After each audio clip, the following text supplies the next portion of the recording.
Hello everyone, today we are making some French bread. We have 6 cups of flour.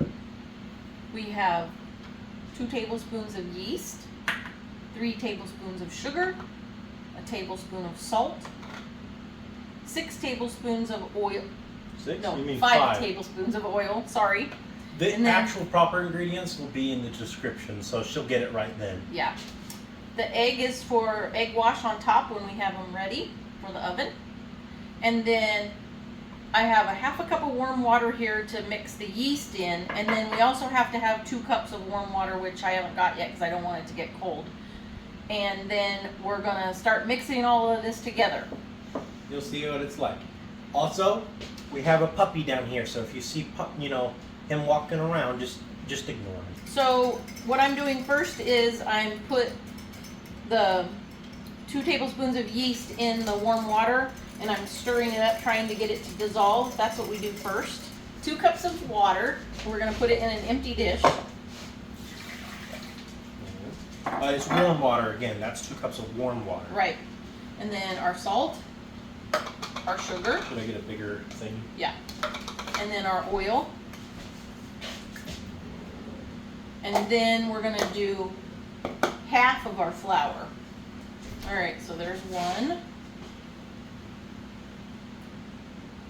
2. Since it's all in there, it doesn't necessarily need to be precise, but half of it's going in now, and half of it will be going in later. So that's where you need to be precise about it. Okay, so first Right. you mix this up, yes. And we use these 2 things depending on what we need. Rubber spatula, we get a bit of a thicker one, so it's like more resistant, or a wooden spoon always works. We don't have a machine, so we're doing it by hand. So it takes longer, but you get a workout. Yeah, get big muscles in your arms. All right, now once you've got that stirred up, it kind of looks like that, then you put the yeast and the half a cup of warm water in. With this part, you got to be kind of fast with it. Mom was getting mad at me because I hadn't gotten the video started yet. So Well, because the yeast, it don't work right if you don't do it, rightly. I don't know. and then you stir this up. Once you get this stirred all up, then you start slowly adding in your other 3 cups of flour. If it looks like really milky oatmeal, you're on the right track. Milky oatmeal. That's what it looks like. Look, folks.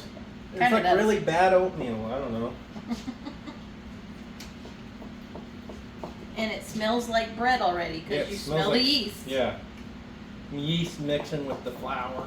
And Oh. slowly, 1 cup at a time, you fully incorporate it. Fully incorporate it. And after 1 cup gets fully incorporated, it's going to be the next cup. And then the next cup. Same process over 3 Until you're times. all cupped out. Until you're all cupped out. You have no more cups. Okay, so we got it mostly mixed in, and there's a little bit of flour left. I'm going to use my hands now. Make sure your hands are clean. I just washed them. And then I'm going to go in and finish mixing it with my hands. And if it don't feel like an aerated piece of dough, you're doing something wrong. Because it feels like a pillow. Okay, once you look like Spider-Man with a bunch of webs on you, what you're going to do is you're going to take this and slowly pick it off your fingers, right? And once you get all of it off, you're going to let it rest for 10 minutes with a towel over it. In a warm spot, In a warm spot, like on top of an oven or something. the stove. Yeah, that's on top of an oven is the stove. Okay, so it's been 10 minutes now. What I'm going to do is I like to take my fingers. You can do it however you want. You can do it with a spoon, I don't know, fork and knife, I don't care. You can do it with your fist. I'm going to do it with my fingers. I just press it down and to try to get out the air. I do that with both hands. And if you hear it, you'll hear farts. Oh, and sometimes it'll get stuck on your fingers, and that's okay. Look at that. You'd think it was cheese. But this is good. We like to scrape up as much as we can, and then we flip it over every single waiting time. And if it gets on your fingers, that's fine. Scrape off as much as you can. Otherwise, wash it off. So there. Now we're going to let it rest for another 10 minutes. Get this off your fingers. Try to be quick about it, but it doesn't matter too much. We're going to do that 6 times in total. So, rest it for 10 minutes, fluff it, however you want to say it, punch it, I don't know. Rest it for another 10 minutes and do that 6 times in total. So it's going to take about an hour. And we have the oven on 375. And we're setting it on here so that it's in a warm area with a towel over it. Okay, so I have some flour spread out evenly across this counter, or not evenly, it doesn't matter. I have some oil here, and so what I'm going to do is sprinkle a bit of oil on my hands and rub it around, and that's to help to get the dough out, right? You don't have to put it on the back of your hands. I just do that because that's how I wash my hands, and my brain just does that. So we have the dough right here. It's all puffed up. So then we take it, scoop it all out. And just so you know, we have a pan behind Ooh, Shane it smells good. that has parchment paper on it, and that's what we're going to cook the loaves on. Mm-hmm. So today, from the recipe we got, it says to divide it into 2s, but we're going to try to divide it into 3s, and we'll let's see. Make a little bit smaller loaves. Hopefully. Loaves. I said that wrong. Yeah. And you don't need it. Sorry. So we have this, and I'm going to take a knife. We're not making these to look all pretty and stuff. They do end up looking pretty, but we're going to make them look the way we make them look.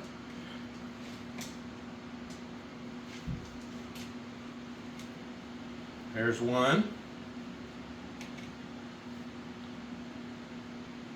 The one in the middle is fatter.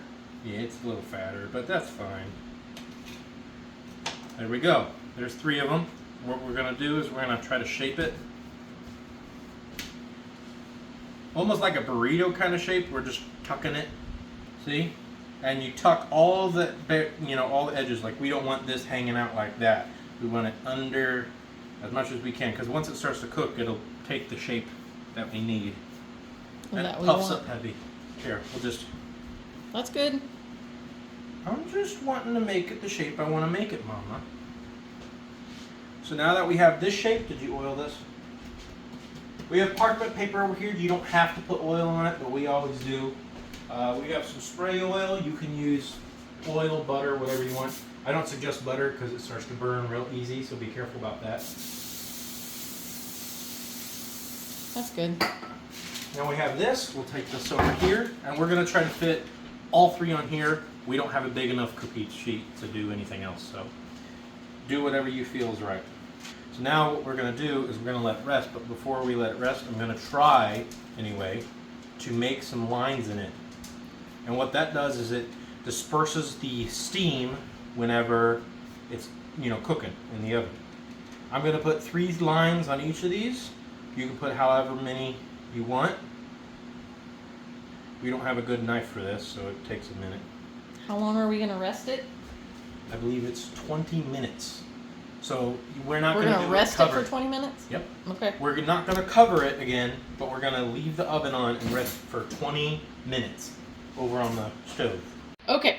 So our bread's still got a few more minutes to raise, but I have But I have an egg here that I mixed up with a whisk, and I'm going to just baste it across the top for baking to make it look pretty and shiny. And I just want to say, Shane is kind of a funny cutter because we have small, medium, and large. But you can cut it however you want. Maybe a little more even. I do want to say, though, I'm not a great baker, but I'm a really good cook. So that's the distinction between the two. So, but if you practice, you can become a good baker. That's true. What Mom's doing right now is it doesn't look like you can see it very well because of the lighting, but she is putting it on all spots, brushing it over and over again, making sure no spot is bare except for the bottom that's sitting on the pan. That is what she's focusing on right now. So just be careful and, put a lot of egg yolk on it. So they finished resting, and now we're going to put them in the oven. We're going to put it in 375 for 20 to 25 minutes. Just watch it. It's going to be nice and golden on the top because of that egg, and we're just going to let it go. I do want to say special. It is for special people at our game night tonight with the young adults. Well, that's true, but they're not picky. One good thing to say is it needs to be the bottom rack as low as you can go in your oven. Okay. All right, here's our beautiful loaves ready.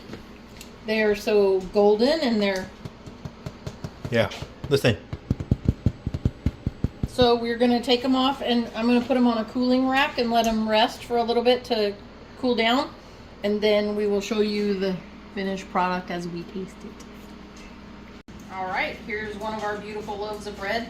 And now that it's cooled, it's not as crunchy. It's more like It's soft. Yeah. But if you want to use it for stuff, it does keep its texture, you know, stiffness or whatever. So when you're cutting it, you don't want to put much pressure. You're going to want to let the actual blade to cut it more so than you. You can put a little pressure, but otherwise it'll pinch, and you don't want bread that pinches like that. You just want it to relax and be open. Smells so If good. only we had smell-o-vision. I just... Here goes nothing. We're going to try it. We got some butter on there because we like butter. Ugh! Tastes like bread. Oh wait, it's supposed to taste like bread. Right. It's so good. I highly recommend making it. Mm-hmm. And thanks for watching. Yeah, what she said.